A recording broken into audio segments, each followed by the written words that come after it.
कोणाला 1 कोटी, कोणाला 2 कोटी, कोणाला 5 कोटी. आमच्या कल्याण डोंबिवलीच्या तिथे एका काय ते प्रभाग असतात, त्या प्रभागामधल्या 3 जणांना, एका घरातले 3 जण उभे आहेत एका प्रभागात. काय ऑफर झाली असेल तुम्ही कल्पना पण नाही करू शकत. एका प्रभागातल्या 3 जणांना, जे 3 जण एका घरातले आहेत, त्यांना 15 कोटी रुपयाची ऑफर झाली. 15 कोटी. कोणाला 5 कोटी, कोणाला 10 कोटी, कोणाला 2 कोटी. येतात कुठून पैसे? या लेवलला इथपर्यंत परिस्थिती आणली तुम्ही महाराष्ट्राची. एक तर उभं राहू द्यायचं नाही, माणसं विकत घ्यायची, भीती घालायची, दहशत निर्माण करायची, आणि अशा वातावरणामध्ये तुम्ही निवडणुका घ्यायला बघताय.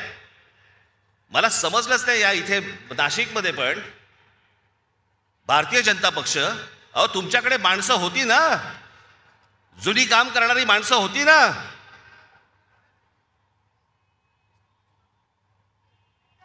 म्हणजे 52 साली जन्माला आलेला एक पक्ष, 52 साली जनसंघ नावाने, त्यांना 2026ला पोरं भाड्याने घ्यावी लागतात.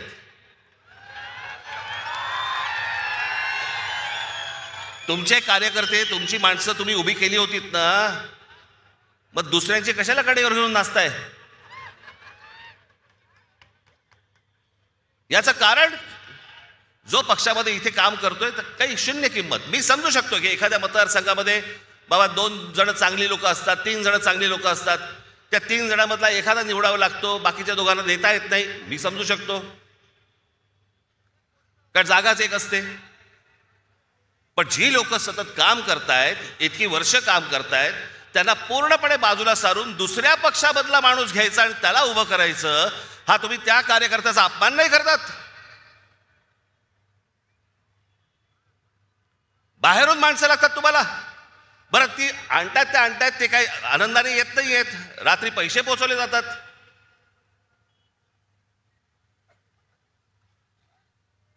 म्हणजे आमचे मित्र आता संजय राऊत आता म्हणाले, तपोवनातली झाडं इथे त्यांना छटायची आहेत त्या महाजनना.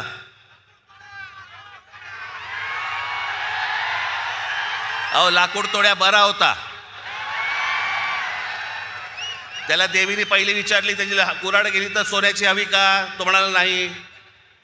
मग चांदीची हवी का? नाही. मग त्याची मूळ कुऱ्हाड दिली, तेव्हा तो बोलला नाही, ही माझी कुऱ्हाड. सोना चांदीच्या कुऱ्हाडीला पण तो भापला नाही. बाई, ते मला कळलं, मला कोणाला बद्दल बोलतोय. मला काय सांगताय, नावं ठेवण्यामध्ये मी पटाय, तुम्ही नाही.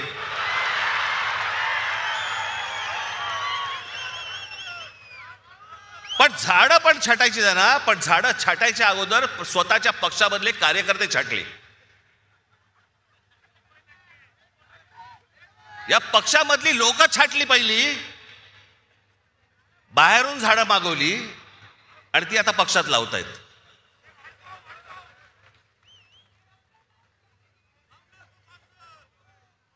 ही कोणती परिस्थिती, हे कोणतं राजकारण, हे कोणत्या निवडणुका चालू आहेत महाराष्ट्रामध्ये?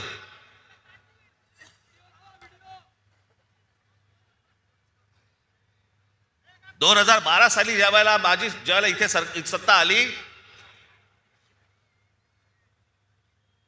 17 साली इथे फडणवीस आले आणि म्हणाले मी नाशिक मी दत्तक घेतो.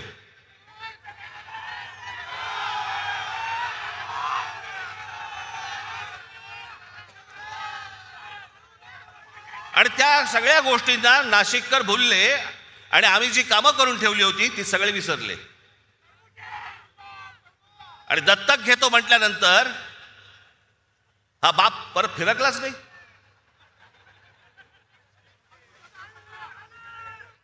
काय काय गोष्टी करतो म्हणून सांगितल्या होत्या, कोणत्या कोणत्या गोष्टी करतो म्हणून सांगितल्या होत्या.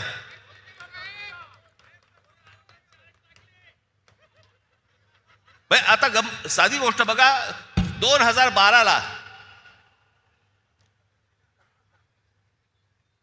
ज्यावेळेला आम्ही इथे सत्तेमध्ये आलो त्यावेळेलाही कुंभमेळा झाला, अत्यंत यशस्वी कुंभमेळा झाला.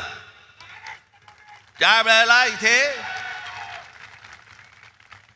त्यावेळेचे इथे उत्तम सगळेच त्यावेळेचे नगरसेवक सर्व पक्षांचे सगळ्यांच्या बरोबर घेऊन साथीने सगळे हा उत्तम कुंभमेळा झाला. एकही झाड कापलं गेलं नाही त्यावेळेला. आत्ता का कापलं जातंय?